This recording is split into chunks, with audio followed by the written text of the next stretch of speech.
নমস্কার বন্ধুরা, আমি সঞ্চিতাস এসেন্স রেসিপিস ইউটিউব চ্যানেলে আপনাদের সবাইকে স্বাগত। Chicken star fry with broccoli একটা ভীষণ সুন্দর টেস্টি অথচ খুব হেলদি রেসিপি। খুব বেশি তেল মশলা আমরা ব্যবহার করব না, তার মধ্যেই কিন্তু ভীষণ সুন্দর হবে। সাথে আমি বানিয়েছিলাম এই রকম ফ্রাইড রাইস, তো এটাও একদম ভীষণ সুন্দর। এই রেসিপি আপনি আমার চ্যানেলে পেয়ে যাবেন। তাই এই রেসিপি আজকে শেয়ার করছি না, শুধুমাত্র ব্রোকলির সাথে এই চিকেন স্টার ফ্রাই কী করে তৈরি করবেন সেটাই আপনার সাথে শেয়ার করছি। এটা খেতে জাস্ট অসাধারণ ছিল। এটা আপনি কিন্তু রুমালি রুটির সাথেও এটা সার্ভ করতে পারবেন, খুব ভালো লাগবে, বা তন্দুরি রুটির সাথে সার্ভ করতে পারবেন। আর আমি যেরকম ফ্রাইড রাইসের সাথে সার্ভ করেছিলাম সেটাও করতে পারবেন। বোনলেস চিকেন নিয়ে নিয়েছি, দিয়ে দিচ্ছি পরিমাণ মতন নুন। এখানে কয়েকটা চিকেনে একটু একটু বোনও আছে, তাতে কোনো অসুবিধা হবে না, আর খুব তাড়াতাড়ি এটা তৈরি হয়। একটু গোলমরিচ আর সাদা তেল দেব, দিয়ে এই রকমভাবে আমরা গোলমরিচ দিলাম, সাদা তেল দিলাম, আপনি সাদা মরিচের গুঁড়োও দিতে পারেন। সামান্য 1 চামচ পরিমাণ সয়া সস দিয়ে দেবো আমরা। এই সয়া সসটা দিলে একটা সুন্দর ফ্লেভার অ্যাড হবে, আর যেটা কিন্তু গোলমরিচের সাথে মিশে ভীষণ সুন্দর লাগবে। একটুখানি কর্নফ্লাওয়ার দিচ্ছি, এইরকম 1 চা চামচ পরিমাণ। তারপর সব কিছুকে খুব ভালোভাবে আমরা মিশিয়ে নেব। আমি এখানে আধ ঘন্টা ম্যারিনেট করে রেখেছিলাম। আপনার যদি মনে হয় আর একটু বেশি করবেন, তাড়াতাড়িতে সসটা করতে পারা যায় না। আমি টমেটো কেচাপ, টমেটো সস আর আরও একটু সয়া সস এই রকমভাবে মিশিয়ে নিয়েছি। আর এই টমেটো সসের মধ্যেই কিন্তু চিলি রয়েছে, তাই জন্য আমি আলাদা করে কোনো চিলি পেস্ট দিইনি এর মধ্যে।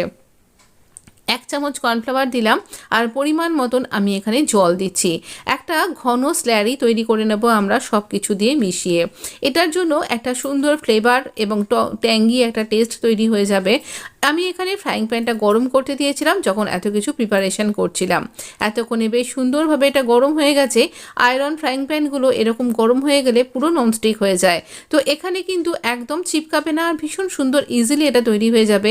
সবথেকে বড় ব্যাপার, খুব তাড়াতাড়ি এটা তৈরি হয়ে যায়। তো এই রকমভাবে আমরা এই গরম তেলের মধ্যে এবং হাই ফ্লেমেই আমরা রান্নাটা করব।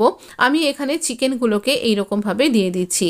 চিকেনগুলোকে এই রকমভাবে দিয়ে দিলাম, একটুখানি ছেড়ে ছেড়ে দেবেন।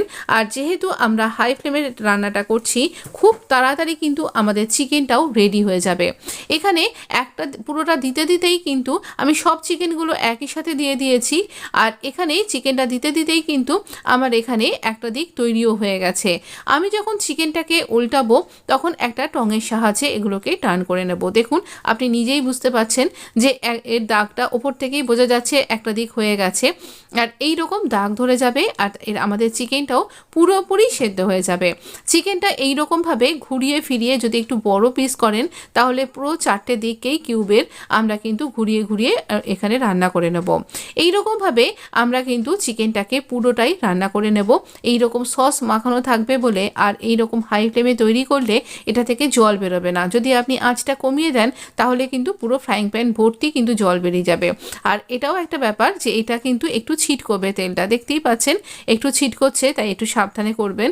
তো এই রকমভাবে প্রত্যেকটা চিকেনকেই আমি এপিট ওপিট করে উল্টে পাল্টে পুরো 100% এখানে কুক করে নিতে হবে। পুরো চিকেনটা আমার এই রকমভাবেই কিন্তু কুক হয়ে যাবে। মানে এই রকম ভাজা চিকেন খেতে কিন্তু জাস্ট অসাধারণ লাগে। এছাড়া তো এর সাথে সসের এবং মশলার কোটিং তো রয়েইছে। তো এবার আমরা চিকেনটাকে তুলে নেব। চিকেনটাকে একটা ঝাঁঝরি হাতার সাহায্যে তুলে নিচ্ছি, আর চিকেনের যে জুসটা এবং এক্সট্রা তেলটা সেটা কিন্তু ফ্রাইং প্যানেই পড়ে থাকছে। আমরা তুলে কেন নিচ্ছি? আমরা তো ব্রোকলিটা রান্না করব। ব্রোকলিটাকে আপনি গরম জলের মধ্যে একটুখানি নুন দিয়ে, ফুটন্ত জলের মধ্যে একটু নুন দিয়েও কিন্তু ভাপিয়ে নিতে পারেন। যদিও আমার ব্রোকলিটা ভীষণ কচি ছিল, আমি আর এই ঝামেলাটাতেই যাইনি। আর একটুখানি রসুন কুচি দিয়ে দিলাম, বেশ 7-8 কোয়া রসুনকে কুচি কুচি করে কেটে নিয়েছি। আরও একটা পাশে আমি এখানে এই যে পেঁয়াজ পাতা এবং তার পেঁয়াজ, এছাড়াও আরও 2টো পেঁয়াজকে এইভাবে দিয়ে দিলাম। ব্রোকলি, পেঁয়াজ পাতা মানে স্প্রিং অনিয়নের যে গাছটা, তো সবটাই কিন্তু একই সাথে ভাজা হবে। আর কোনো সবজিই কিন্তু অনেকখানি ভাজা হয়ে যাবে এমনটা নয়, জাস্ট কাঁচা ব্যাপারটা থাকবে না, মানে খাবার উপযুক্ত একটা ভাজা হবে। এই রকম পর্যন্ত আমরা কুক করব। এই সময় আঁচটা একটু কমিয়ে দিন, মিডিয়াম হিটে নিয়ে আসুন, নিয়ে রান্না করুন, তাহলে সবজিগুলো পুড়ে যাবে না, অথচ ঠিকঠাক রান্না হবে। তো আমি এখানে আমার ব্রোকলি একদম রেডি হয়ে গেছে এবং পেঁয়াজও ঠিক ঠিকঠাক ভাজা হয়ে গেছে, কারণ খুব লাল লাল করে ভাজবো না আমরা। এবার আমি চিকেনগুলোকে আবার দিয়ে দিলাম। চিকেনগুলোকে যখন দিয়ে দেব তখনই আমি কিন্তু ওই যে স্ল্যারিটা বানিয়ে রেখেছিলাম সেটাকে আবার একবার চামচের সাহায্যে বিট করে নেব, নিয়ে এখানে সসটাকে মেশাবো। এবং সেই সময় আপনি আঁচটা একটু কমিয়ে রাখুন, নাহলে কিন্তু খুব এখানে পুড়ে যেতে পারে। এবার ভালো করে মেশাবো, সাথে দিয়ে দেবো 1 চামচ পরিমাণ সাদা তিল। এই সাদা তিলটাও যখন আপনি রোস্ট করে নিয়ে দেবেন, এবং সাদা তিলটা দেওয়ার জন্য ভীষণ সুন্দর একটা নাটি ফ্লেভার অ্যাড হবে, আর এটা যখন মুখে পড়বে খেতে ভীষণ ভালো লাগবে। আপনি এর সাথে কিছু চীনা বাদামকেও মানে পিনাটসকেও কিন্তু খুব ভালো করে ভেজে নিয়েও দিতে পারেন। আর এটাতে অসাধারণ লেগেছিল। আমরা ফ্রায়েড রাইসের সাথে এটা এনজয় করেছিলাম। এইরকম ঝরঝরে ফ্রায়েড রাইসের রেসিপি আমি আই বাটনে দিয়ে দেবো। আর কিছুদিন আগেই আমি চিলি চিকেন আর ফ্রায়েড রাইসের রেসিপি দিয়েছিলাম, তাই আজকে আর ওইটা দিলাম না। আমার মনে হয় এটা কিন্তু আপনার ক্রিসমাস পার্টি বা আপনার নিউ ইয়ার পার্টিকে একদম জমজমাট করে দেবে।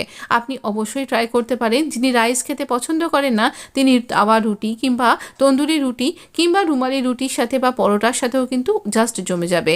আপনি কিসের সাথে ট্রাই করলেন আমায় জানাতে ভুলবেন না। ভিডিও ভালো লাগলে প্লিজ লাইক আর সাবস্ক্রাইব করে পাশে থাকবেন। ধন্যবাদ বন্ধু, ভালো থাকুন, সুস্থ থাকুন।